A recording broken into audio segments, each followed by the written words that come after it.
કે રાતના આધારે ક્યાંને ક્યાં તુષ્ટિકરણની નીતિના આધારે અને વોટ બેંકના આધારે સાચવવા માટે એ અનામતને આજે પણ આપણે દૂર કરી શક્યા નથી. અને આપણને ખબર છે કે આજે અનામત એક માથાનો દુખાવો બની રહ્યો છે. સમગ્ર દેશભરમાં 76મા ગણતંત્ર દિવસની ઉજવણી કરવામાં આવી રહી છે. જોકે ઠેર ઠેર દેશભક્તિના કાર્યક્રમો યોજાઈ રહ્યા છે. ત્યારે આજે ભાભરના આઝાદ ચોકમાં યોજાયેલા પ્રજાસત્તાક દિનની ઉજવણીના કાર્યક્રમમાં ભાજપના પ્રદેશ મંત્રી નૌકાબેન પ્રજાપતિએ એક વિવાદિત નિવેદન આપ્યું હતું. તેઓએ કહ્યું હતું કે તૃષ્ટિકરણની નીતિના કારણે અનામત હટાવી શક્યા નથી અને આજે અનામત માથાનો દુખાવો બની ગઈ છે. તેમનું આ નિવેદન હાલ ચર્ચાનું કેન્દ્ર બન્યું છે. બનાસકાંઠાના ભાભરમાં આજે પ્રજાસત્તાક દિનની ઉજવણી કરવામાં આવી હતી અને નગરપાલિકા દ્વારા આઝાદ ચોક ખાતે કાર્યક્રમનું આયોજન કરાયું હતું, જેમાં ભાજપના પ્રદેશ મંત્રી નૌકા પ્રજાપતિએ એક વિવાદિત નિવેદન આપ્યું છે અને લોકોને સંબોધન કરતી વખતે તેઓએ અનામત એક માથાનો દુખાવો બની રહ્યો હોવાનું નિવેદન આપ્યું હતું. જોકે આ નિવેદન બાદ SC, ST અને OBCમાં વિરોધ જોવા મળી રહ્યો છે.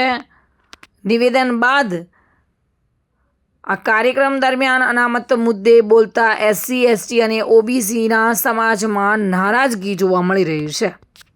કે રાતના આધારે ક્યાંને ક્યાં તુષ્ટિકરણની નીતિના આધારે અને વોટ બેંકના આધારે સાચવવા માટે એ અનામતને આજે પણ આપણે દૂર કરી શક્યા નથી. અને આપણને ખબર છે કે આજે અનામત એક માથાનો દુખાવો બની રહ્યો છે. આજે દેશની અંદર આપણું આર્થિક સ્તર સુધરીને આજે 5મા સ્તરે આપણે જઈ રહ્યા છીએ. એક ભારતના એક નાગરિક તરીકે આપણી શું ફરજ હોઈ શકે કે ભારતની દેશની જે પ્રોપર્ટી જે છે, જેની મિલકત છે, એ આપણી છે. એનું જતન કરવાની ફરજ આપણી છે. માત્ર એક 15મી ઓગસ્ટ અને 26મી જાન્યુઆરી એનો ઉત્સવ ઉજવવાથી એ રાષ્ટ્રભક્તિ કહેવાતી નથી, પરંતુ આપણા રગે રગની અંદર, આપણા શરીરની અંદર એક દેશ માટે એક દેશરાજ આપણે હોવી જોઈએ.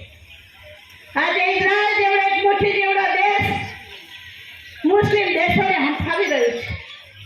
કારણ એ જ કે દેશની અંદર રહેલા નાગરિકોની અંદર એમનામાં ભારોભાર રાષ્ટ્રદાસ છે.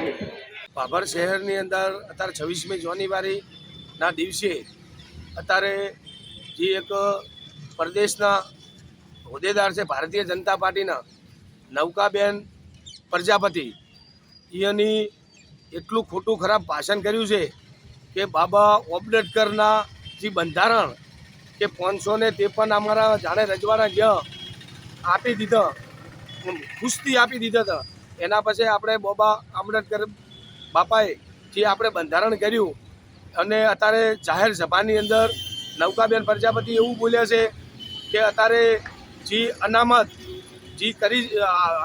જે આપી છે એ દલિત સમાજને જે લોકસભા હોય કે વિધાનસભા હોય કે પંચાયત હોય કે નગરપાલિકા હોય કે ગમે તે સંસ્થા હોય તો એમને અનામત માટે જે સીટ રિઝર્વેશન આપેલ છે એના માટે ભારતીય જનતા પાર્ટીના નૌકાબેને દલિત સમાજને એટલું અપમાન કર્યું છે.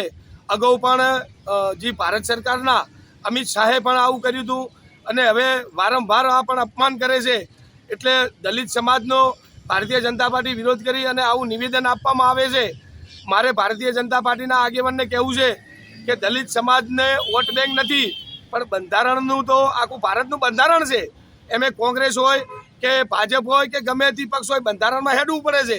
એટલે દલિત સમાજને ભારતીય જનતા પાર્ટીએ અપમાન કર્યું છે અને એમને જાહેરમાં માફી માગવી જોઈએ એવી મારી અપીલ છે. શું નામ તમારું? મારું નામ ભાભર શહેર પ્રમુખ હુકમસિંહ રાઠોડ, કોંગ્રેસનો પ્રમુખ તરીકે હું નિવેદન આપું છું અને જાહેરમાં અમને આવું ના બોલવું જોઈએ એમ